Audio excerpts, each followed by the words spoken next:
Ak ste vlastníkom Volkswagenu Transportera, Caravelle, Multivana alebo Kalifornie modelu T5 vyrobeného v rokoch 2009 až 2015 s motorom 2.0 BTDI s výkonom 180 koní, váš vozidlo má vážnu chybu.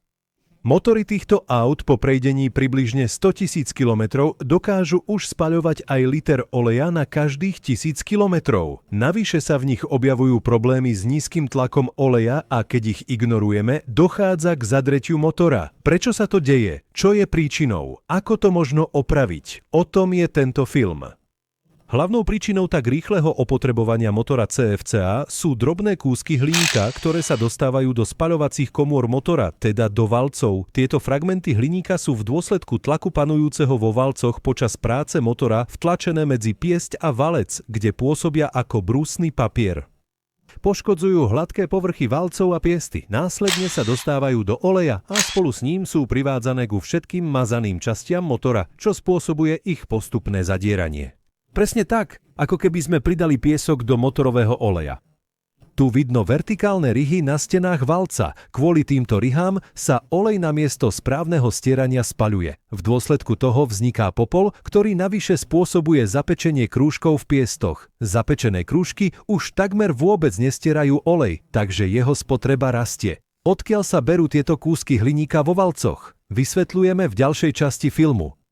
Jediným spôsobom opravy tohto problému je vykonanie pomerne nákladnej generálnej opravy motora, počas ktorej okrem výmeny zničených piestov treba zregenerovať blok motora a hlavy valcov, ako aj kľukových riadel a tiež vymeniť mnoho ďalších súčastí. Autorizované servisy Volkswagenu neponúkajú opravy motorov CFC, ale iba výmenu jednotky za novú. Podľa servisnej príručky spolu s motorom vymieňajú aj DPF, katalizátor, lambda sondu a mnoho ďalších prvkov. Náklady na takúto opravu v autorizovanom servise podľa predbežného odhadu sú približne 70 000 zlotých. Ak sa rozhodnete pre generálnu opravu motora CFCA v našom servise, miniete len zlomok tejto sumy.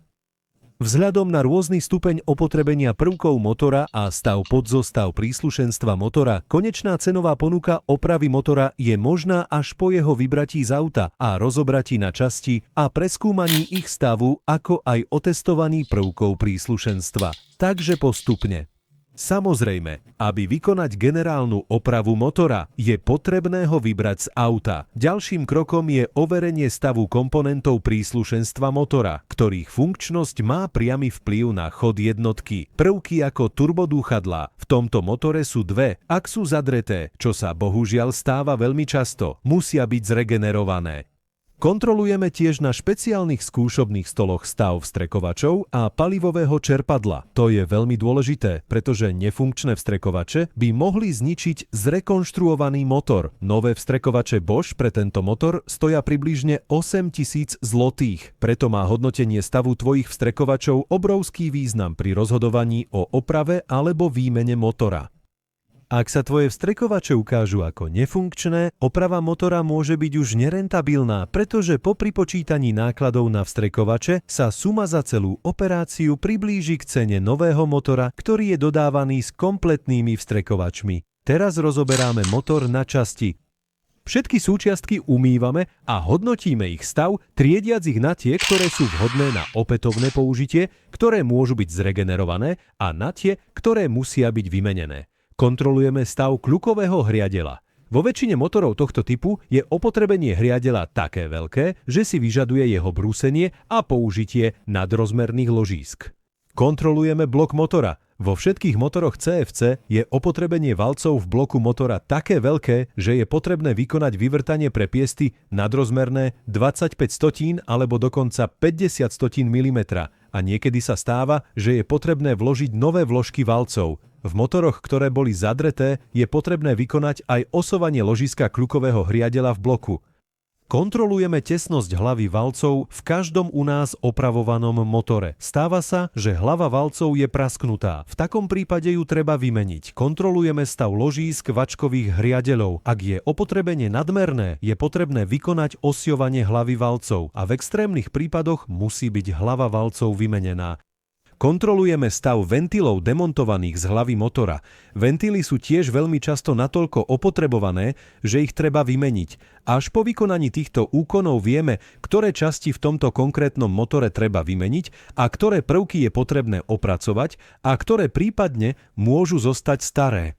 Samozrejme, prvkami, ktoré je potrebné vymeniť v každom motore tohto typu, sú piesty, všetky ložiská kľukového hriadeľa, vodiace lišty a tesnenia ventilov, tesnenia a simmeringy a mnoho skrutiek, ktoré podľa technológie nemožno znovu namontovať.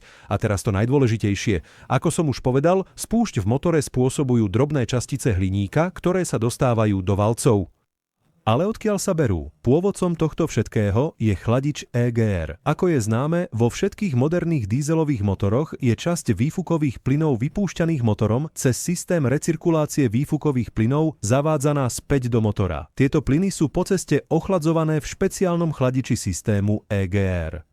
V motoroch CFCA práve chyba v tomto prvku vedie k ich zničeniu. Chladiče výfukových plynov boli vyrobené z príliš slabého materiálu a rozpadali sa zvnútra. Drobné časti týchto lamiel chladiča boli vtlačované cez sací systém do valcov. Tento chladič EGR je chybný, takže ho treba vymeniť. Náklady na tento prvok treba zohľadniť pri rozhodovaní o oprave alebo výmene motora. Nové motory CFC sa predávajú už s vylepšeným modulom EGR. Ak je na motore, ktorý opravujeme, chladič s písmenom A, B alebo C, na konci čísla dielu musí byť vymenený. Takýto nový diel už s odstránenou chybou stojí viac ako 5000 zlotých. Ak bol EGR predtým vymenený a je namontovaná časť s číslom končiacim písmenom D, môžeme ju nechať. Tieto chladiče nemajú skôr spomínanú chybu. Teraz vypočítame a informujeme ťa o nákladoch na opravu. Pomôžeme ti rozhodnúť sa, či sa oplatí tvoj motor opraviť, alebo je lepšie ho vymeniť za nový. Výber najvýhodnejšieho spôsobu opravy závisí od mnohých faktorov, o ktorých som už spomenul. V našom servise môžeme tvoj motor opraviť. Môžeš si kúpiť nový motor s dvojročnou zárukou výrobcu, alebo iný pripravený motor po oprave. Ktoré riešenie si vyberáš? Keď už urobíš rozhodnutie o regenerácii motora, pristúpime k práci. Túto hlavu sme už predtým rozobrali a vyčistili a tiež sme ju skontrolovali na tesnosť. Je tesná, takže ju možno zregenerovať, čo umožní ušetriť niekoľko tisíc, ktoré by stála nová. V každej hlave s motorom CFCA vymieňame vodiace lišty ventilov, pretože ich opotrebenie je nadmerné, čo môže tiež prispievať k spotrebe oleja. Samozrejme, pri regenerácii hlavy vždy opracovávame sedlá ventilov. Tento proces vykonávame pomocou najmodernejšej CNC frézy od firmy Newen, ktorá zaručuje najvyššiu presnosť povrchovej úpravy dosadacej plochy ventilu. V každej regenerovanej hlave plánujeme povrch styku s tesnením. Ventily, ktoré boli kvalifikované na ponechanie, musíme opracovať pomocou brusky na ventily americkej firmy Quickway. Po všetkých týchto úkonoch môžeme zložiť hlavy, samozrejme s použitím nových tesnení ventilov a v tomto prípade s použitím nových výfukových ventilov a zregenerovaných sacích ventilov.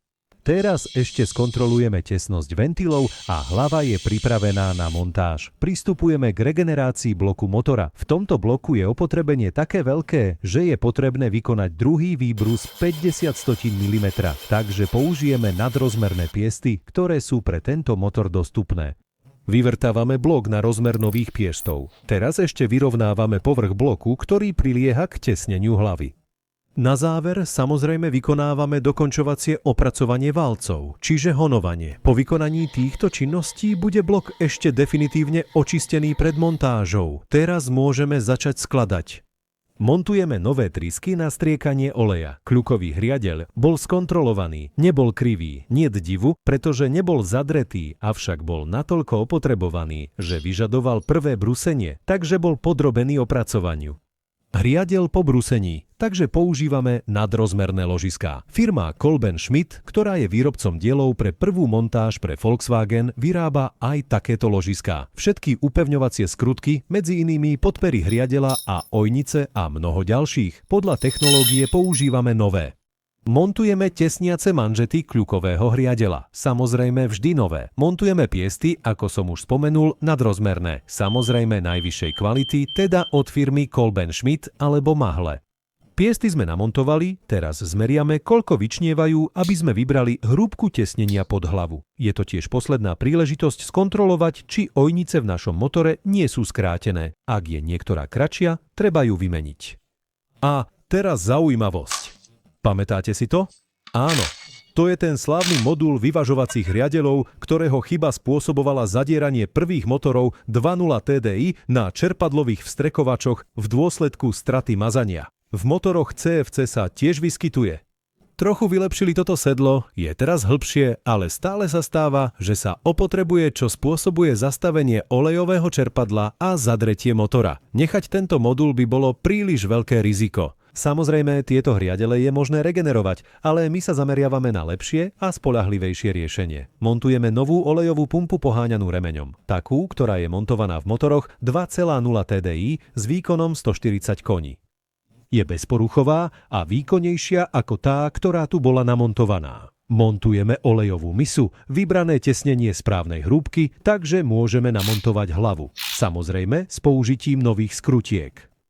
Montujeme hydraulické zdvihátka a ventilové páčky. Tieto prvky používame nové pre každý opravovaný motor. Teraz namontujeme vačkové hriadele. Vačkové hriadele v každom u nás opravovanom motore CFC vymieňame, pretože sú zvyčajne natoľko opotrebované, že sa nehodia na opätovnú montáž.